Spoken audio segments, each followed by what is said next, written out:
जी सुनते हो, मैंने कल के लिए कुछ प्लान बनाया है। बाहर चलें क्या कहीं घूमने? रामू अपने घर में सबसे बड़ा लड़का था। उसकी पत्नी जया उससे उम्र में करीब 10 साल छोटी थी। जया थोड़ी मटकती सी, इतराती सी, पतली, सुडौल, कोरी और बेहद ही खूबसूरत औरत थी।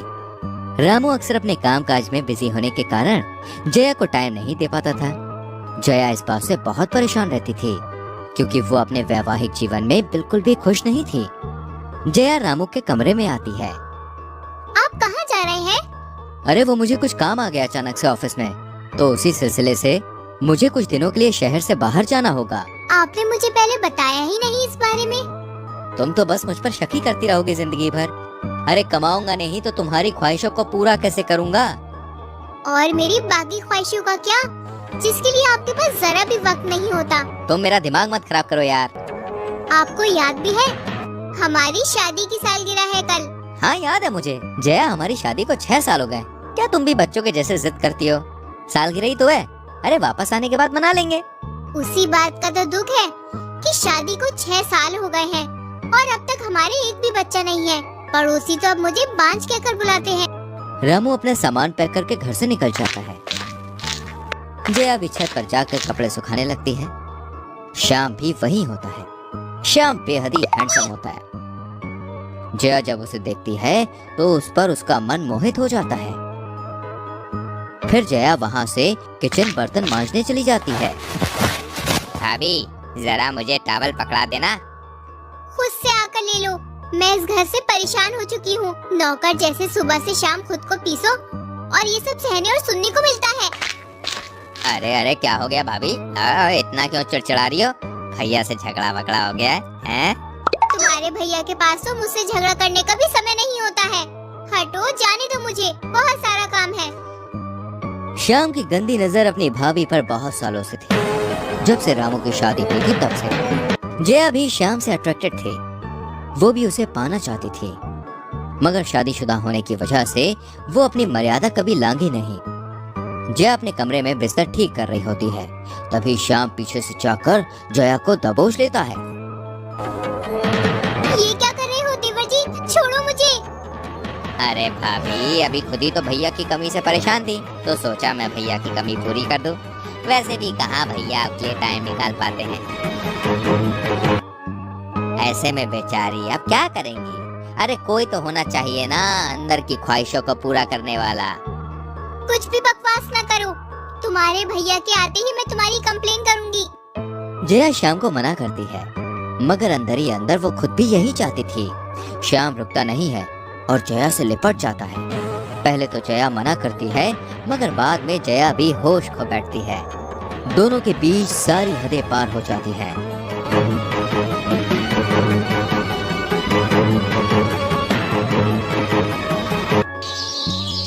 सुबह होते ही जब जया की नींद खुलती है तो वो परेशान हो जाती है। क्या क्या पाप हो गया है मेरे से? जया झट से अपने कपड़े पहनती है और किचन में चली जाती है। जया को लगता है कि कहीं रामू उसे छोड़ ना दे। क्या कर रही है जाने मन? मेरे लिए खाना बना रही हो क्या? देखो, जो भी कल रात हुआ वो अनजाने में हुआ, उसे भूल जाओ। अरे मैं तुमसे प्यार करने लगा हूँ जया, ऐसे कैसे मैं तुम्हें भूल जाऊँ? श्याम जया से लिपट जाता है, मगर जया उसे धक्का देकर वहाँ से भाग जाती है और अपने कमरे को अंदर से लॉक कर लेती है। जया, जया, जया, जया। आप इतनी जल्दी आ गए? आप तो परसों आने वाले थे ना? क्यों, मुझे देखकर तुम खुश नहीं हो? अरे तुम ही तो बोलती थी कि मैं टाइम नहीं देता हूँ तुम्हें। तो मुझे अपनी गलती का एहसास हुआ और मैं छुट्टी लेकर चला आया वापस। वैसे भी आज हमारी शादी की सालगिरह है। देखो, मैं तुम्हारे लिए कुछ उपहार लेके आया हूँ, जिसे देखकर तुम खुशी के मारे नाचने लगोगी और अपनी सारी शिकायतें भूल जाओगी। क्या है, बताओ ना। अरे बताऊंगा बताऊंगा, थोड़ा सब्र रखो। सब्र का फल मीठा होता है। उससे पहले जाके जरा एक कप चाय तो पिला दो, बड़ा थक गया हूँ मैं। जया शांत होकर चाय बनाने चली जाती है। तभी श्याम पीछे के दरवाजे से अंदर आता है। जया, तुम रामू को तलाक दे दो। अरे मैं तुम्हें सारी खुशियाँ दूंगा दुनिया की। तुम तो कोई काम भी नहीं करते हो, सारा दिन नल्ला जैसे फिरते हो, सारा दिन नल्ले जैसे फिरते हो। तुम खुद को तो पहले खुश रख लो। जया रामू को चाय देती है। चलिए बताइए, क्या उपहार लाए हैं आप मेरे लिए? ये देखो। वाव, ये देखो। वाव, ये कितना प्यारा डायमंड सेट है। ये तो मुझे हमेशा से चाहिए था। अरे पागल, इसीलिए तो कई दिनों के लिए मैं शहर से बाहर गया था। जया रामू की बात सुन के भावुक हो जाती है। उसे अपनी गलती का एहसास होता है, मगर अब काफी देर हो चुकी होती है। रामू को उस रात के बारे में बता नहीं सकती थी। वो रामू को खोना ही नहीं चाहती थी। अरे अब तो खुश हो ना? बहुत। जया रामू से गले मिलती है। जया डायमंड सेट लेकर अपने कमरे में चली जाती है। श्याम ये सब चुपके से देख रहा होता है। उसे जया का रामू के करीब आना बिल्कुल भी अच्छा नहीं लगता। श्याम अब हर रोज जया को परेशान करने लगता है और उसके साथ जबरदस्ती करने लगता है। जया, मैं तुमको आखिरी बार बता रहा हूँ, अगर तुम रामू का तलाक नहीं देती हो तो मैं उसे सारी बातें बता दूंगा। जो भी हमारे बीच उस रात हुआ, तुम रामू के करीब कैसे आ सकती हो? पति है वो मेरे, मैं उनके करीब जाऊं भी तो तुम्हें इससे क्या? तुम हो कौन? लगता है तुम ऐसे नहीं मानोगी। अब मैं रामू को खुद इस घर से धक्के मार के निकाल दूंगा, तब तुम्हें पता चलेगा मैं क्या चीज हूँ। लगता है ये इंसान ऐसे नहीं मानेगा। अब मुझे ही इससे पीछा छुड़ाना पड़ेगा। जया श्याम को एक चिट्ठी लिख कर देती है, जिसमें लिखा होता है कि वो उससे छत पे आज रात आके मिले। जया, मैं आ गया। कहाँ हो तुम? मुझे पता था तुम मेरे बिना नहीं रह सकती हो। हाँ, तुम सही कहते हो। मुझे इस बात का कल ही एहसास हुआ कि मैं भी नहीं रह सकती तुम्हारे बगैर। इधर जया चुपके से रामू को मैसेज कर देती है कि ऊपर आ जाओ।